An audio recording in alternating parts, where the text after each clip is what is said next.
ഖുർആൻ ആസ്വാദനം. ഒന്നാം അധ്യായം, സൂറത്തുൽ ഫാത്തിഹ. മൂന്നാമത്തെ ആയത്ത്.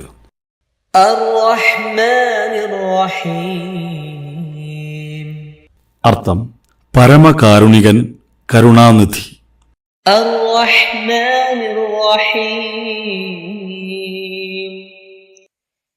റാഇന്റെയും ഹാഇന്റെയും അക്ഷരങ്ങളാണ് പ്രധാനമായിട്ടും ശ്രദ്ധിക്കാനുള്ളത്. ഇതൊരു കാര്യം വിശദീകരിക്കാൻ ആഗ്രഹിക്കുന്നത്, ഫാത്തിഹയിലെ എല്ലാ ആയത്തുകളുടെയും അവസാനത്തിൽ ഒരു മദ്ദുണ്ട്. ആ മദ്ദിന്റെ പേര് ആരിൽ എന്നാണ്. അത് 2 ഹർക്കത്തിന്റെയോ 4 ഹർക്കത്തിന്റെയോ 6 ഹർക്കത്തിന്റെയോ ഒക്കെ അളവിൽ നമുക്ക് സൗകര്യപൂർവ്വം നീട്ടാവുന്നതാണ്. എന്നാൽ നീട്ടുമ്പോൾ 2 ഹർക്കത്തിന്റെ അളവിലാണെങ്കിൽ, ഉദാഹരണത്തിന് നമ്മൾ ഓതുമ്പോൾ അൽഹംദുലില്ലാഹി റബ്ബിൽ ആലമീൻ, അതാണ് 2. റബ്ബിൽ ആലമീൻ, അത് 4. റബ്ബിൽ ആലമീൻ, ഇത് 6. ഇതിൽ ഏത് ഹർക്കത്തിന്റെ അളവിലും 2, 4, 6 നമുക്ക് നീട്ടാം. എന്നാൽ ഒരു ആയത്തിൽ അങ്ങനെ 4ലാണ് നമ്മൾ നീട്ടുന്നതെങ്കിൽ, ഈ 7 ആയത്തിലും, ഫാത്തിഹയുടെ എല്ലാ ആയത്തിലും 4 ഹർക്കത്തിന്റെ അളവിൽ തന്നെയാണ് ചെയ്യേണ്ടത്. 2 ആണെങ്കിൽ 2, 6 ആണെങ്കിൽ 6. ഈ രൂപത്തിലുള്ള ഒരു ഏകീകരണം ഈ ആയത്തിന്റെ നീട്ടലിൽ ഉണ്ടാവേണ്ടതുണ്ട്. ഇതാണ് മദ് ആരിൽ എന്നതുകൊണ്ട് ഉദ്ദേശിക്കുന്നത്.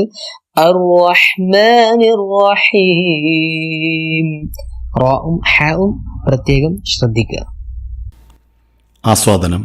കാരുണ്യം എന്നർത്ഥം വരുന്ന റഹ്മത്ത് എന്ന ഗുണത്തിൽ നിന്ന് നിഷ്പന്നമായ ദൈവനാമങ്ങളായ അർ-റഹ്മാനെയും അർ-റഹീമിനെയുമാണ് പരമകാരുണികൻ, കരുണാനിധി എന്നിങ്ങനെ പരിഭാഷപ്പെടുത്തിയിരിക്കുന്നത്. റാ, ഹ, മീം എന്നീ അക്ഷരത്രയത്തിൽ നിന്നുണ്ടായ പദങ്ങളിലൊന്നാണ് റഹ്മത്ത്. ഈ അക്ഷരത്രയം അങ്ങേയറ്റത്തെ സ്നേഹത്തെയും വാത്സല്യത്തെയും കാരുണ്യത്തെയും അനുകമ്പയെയുമെല്ലാം ദ്യോതിപ്പിക്കുന്നതാണ്. ഗർഭസ്ഥ ശിശുവിനെ വഹിക്കുന്ന, ഗർഭാശയത്തെ വിളിക്കുന്ന റഹം ഈ ത്രയത്തിൽ നിന്ന് തന്നെയുണ്ടായതാണ്. ആര് എന്തിന് നൽകുന്നു എന്ന് പോലും അറിയാതെ അമ്മയുടെ വയറ്റിൽ കുഞ്ഞനുഭവിക്കുന്ന സുരക്ഷിതത്വത്തെയും വാത്സല്യത്തെയും കാരുണ്യത്തെയുമെല്ലാം റഹം എന്ന പദം ഉൾക്കൊള്ളുന്നു. ഇതേപോലെ തിരിച്ചൊന്നും ലഭിച്ചില്ലെങ്കിലും പ്രവഹിച്ചുകൊണ്ടിരിക്കുന്ന തീവ്രമായ അനുകമ്പയെയും കാരുണ്യത്തെയും ദ്യോതിപ്പിക്കുന്ന പദമാണ് റഹ്മത്ത്. സ്നേഹം എന്നർത്ഥമുള്ള മവദ്ദത്ത്, ഹുബ്ബ് എന്നീ പദങ്ങളെക്കാൾ ഉയർന്നതാണ് റഹ്മത്തിലൂടെയുണ്ടാവുന്ന ബന്ധം. സ്വന്തം താല്പര്യത്തിന് വേണ്ടി സ്നേഹിക്കുന്നതാണ് ഹുബ്ബ്. തിരിച്ച് സ്നേഹം ലഭിക്കുന്നതിന് വേണ്ടി മറ്റേയാളെ സ്നേഹിക്കുന്നതാണ് മവദ്ദത്ത്. തിരിച്ച് ലഭിക്കണമെന്ന നിബന്ധനയോ സാർത്ഥമായ ഏതെങ്കിലും താല്പര്യമോ ഇല്ലാതെ ഒരു വശത്തേക്ക് മാത്രമൊഴുകുന്ന പരിഗണനയുടെയും അനുകമ്പയുടെയും വാത്സല്യത്തിൻ്റെയും പ്രവാഹമാണ് റഹ്മത്ത്. സ്വന്തം അസ്തിത്വത്തിൽ കാരുണ്യത്തെ രേഖപ്പെടുത്തിയവനായാണ് അള്ളാഹുവെ ഖുർആൻ പരിചയപ്പെടുത്തുന്നത്. എൻ്റെ കാരുണ്യം സകല വസ്തുക്കളെയും ഉൾക്കൊള്ളുന്നതായിരിക്കുന്നുവെന്നും അള്ളാഹു പറഞ്ഞിരിക്കുന്നു. നിശ്ചയം എൻ്റെ കാരുണ്യം എൻ്റെ കോപത്തെ മുൻകടന്നിരിക്കുന്നുവെന്ന് പടപ്പുകളെ സൃഷ്ടിച്ചപ്പോൾ തന്നെ തൻ്റെ സിംഹാസനത്തിന് മുകളിൽ അള്ളാഹു എഴുതി വെച്ചതായി പ്രവാചകൻ സല്ലല്ലാഹു അലൈഹി വസല്ലം അറിയിച്ചിട്ടുണ്ട്. സത്യനിഷേധത്തിലും തന്നിഷ്ടത്തിലും ധിക്കാരത്തിലും മുഴുകിയവർ പോലും അവൻ്റെ എണ്ണമറ്റ അനുഗ്രഹങ്ങൾ സദാ ആസ്വദിച്ചു കൊണ്ടിരിക്കുന്നത് തൻ്റെ കോപത്തെ അതിജയിക്കുന്ന അള്ളാഹുവിൻ്റെ കാരുണ്യം കൊണ്ടാണ്. റഹ്മത്തിൽ നിന്നുണ്ടായ ദൈവനാമങ്ങളാണ് അർ-റഹ്മാനും അർ-റഹീമും. അള്ളാഹുവിൽ നിന്ന് അവൻ്റെ സൃഷ്ടികളിലേക്ക് പ്രവഹിക്കുന്ന റഹ്മത്തിൻ്റെ തീവ്രത, നൈരന്തര്യം, സ്ഥായീഭാവമില്ലായ്മ എന്നിവയെ കുറിക്കുന്നതാണ് അർ-റഹ്മാൻ എന്ന ദൈവനാമം. അന്ത്യനാളുവരെ അവൻ്റെ സൃഷ്ടികളിലേക്ക് അവൻ്റെ റഹ്മത്ത് തീവ്രമായി പ്രവഹിച്ചുകൊണ്ടേയിരിക്കുകയാണെന്നും എന്നാൽ പ്രസ്തുത പ്രവാഹം എന്നെന്നും നിലനിൽക്കുന്നതല്ലെന്നും ഈ ദൈവനാമം വ്യക്തമാക്കുന്നു. പ്രകടനം അനുഭവവേദ്യമാവാത്ത സന്ദർഭങ്ങളിൽ പോലും റഹ്മത്ത് എന്ന ഗുണം ദൈവാസ്തിത്വത്തിലുണ്ടെന്ന് വ്യക്തമാക്കുന്നതാണ് അർ-റഹീം എന്ന ദൈവനാമം. ഇഹലോകത്ത് അള്ളാഹു റഹ്മാനും പരലോകത്ത് അവൻ റഹീമുമാണെന്ന് പണ്ഡിതന്മാർ പറഞ്ഞിട്ടുള്ളത് ഇതിൻ്റെ അടിസ്ഥാനത്തിലാണ്. അള്ളാഹു അർ റഹ്മാനായതിനാൽ നന്മ ചെയ്യുന്നവരെന്നോ തിന്മ ചെയ്യുന്നവരെന്നോ വ്യത്യാസമില്ലാതെ ഈ ലോകത്തുള്ളവർക്കെല്ലാം അള്ളാഹുവിൻ്റെ തീവ്രമായ കാരുണ്യം എപ്പോഴും ലഭിച്ചുകൊണ്ടിരിക്കുന്നു.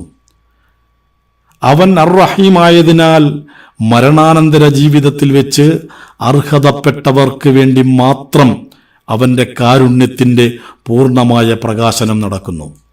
ഇക്കാര്യം വ്യക്തമാക്കുന്ന ഹദീസ് കാണാം. അള്ളാഹുവിൻ്റെ കാരുണ്യം 100 ഭാഗിച്ചതിൻ്റെ ഒരു ഭാഗം മാത്രമാണ് ഈ ലോകത്ത് എല്ലാ ജീവികൾക്കുമിടയിൽ അവൻ അവതരിപ്പിച്ചിരിക്കുന്നത്. അവർ തമ്മിൽ ദയയും കരുണയും കാണിക്കുന്നത് ആ ഒരു ഭാഗം കൊണ്ടാണ്. ബാക്കി 99 ഭാഗവും ഖിയാമത്ത് നാളിൽ തൻ്റെ ദാസന്മാർക്ക് കരുണ ചെയ്യുവാനായി അവൻ കരുതി വച്ചിരിക്കുകയാണ്. ബുഖാരി, മുസ്ലിം ഈ ഹദീസ് ഉദ്ധരിക്കുന്നു.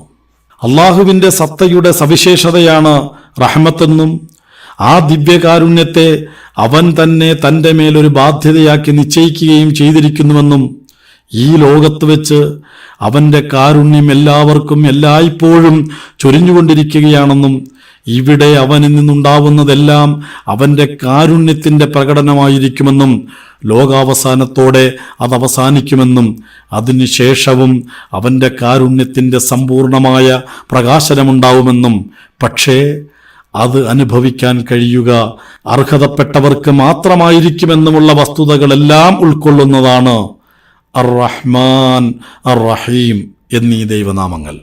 പരമകാരുണികനിൽ നിന്ന് ഉണ്ടാവുന്നതെല്ലാം അവൻ്റെ കാരുണ്യത്തിൻ്റെ പ്രകടനമാണെന്നും അത് തനിക്ക് തിന്മയായി ഭവിക്കുന്നത് ചിലപ്പോൾ തൻ്റെ വർത്തനങ്ങളിലുള്ള തകരാറുകൊണ്ടാണെന്നും മനസ്സിലാക്കുന്നവനായിരിക്കും അള്ളാഹുവിനെ റഹ്മാനും റഹീമുമായി മനസ്സിലാക്കുന്ന വിശ്വാസി. തൻ്റെ പ്രവർത്തനങ്ങളിലുള്ള വീഴ്ചകളെപ്പറ്റി അയാൾ സദാ ബോധവാനായിരിക്കും. എന്തെങ്കിലും വീഴ്ച സംഭവിച്ചാൽ തന്നെ അത് ഉടനടി തിരുത്തുവാൻ അവൻ സന്നദ്ധനുമായിരിക്കും. എന്നിട്ടും തനിക്ക് പ്രയാസങ്ങളോ പ്രതിസന്ധികളോ ഉണ്ടാവുകയാണെങ്കിൽ അത് ദിവ്യകാരുണ്യത്തിൻ്റെ ഭാഗമാണെന്നും ആത്യന്തികമായ നന്മയാണത് പ്രദാനം ചെയ്യുകയെന്നും മനസ്സിലാക്കി ക്ഷമിക്കുവാനും സഹിക്കുവാനും അവന് സാധിക്കും. അള്ളാഹുവിനെ പരമകാരുണികനായി മനസ്സിലാക്കാത്തതാണ് നിരാശാബോധത്തിൻ്റെയും ജീവിത നിഷേധത്തിൻ്റെയുമെല്ലാം അടിസ്ഥാന കാരണം. ദൈവിക കാരുണ്യത്തെക്കുറിച്ച് നിരാശരാവുക എന്നത് വഴിപിഴച്ചവരുടെ സ്വഭാവമാണെന്നാണ് ഖുർആൻ പഠിപ്പിക്കുന്നത്. അദ്ദേഹം ഇബ്രാഹിം നബി പറഞ്ഞു, തൻ്റെ രക്ഷിതാവിൻ്റെ കാരുണ്യത്തെപ്പറ്റി ആരാണ് നിരാശപ്പെടുക വഴി പിഴച്ചവരല്ലാതെ എന്ന് ഖുർആൻ ചോദിക്കുന്നു.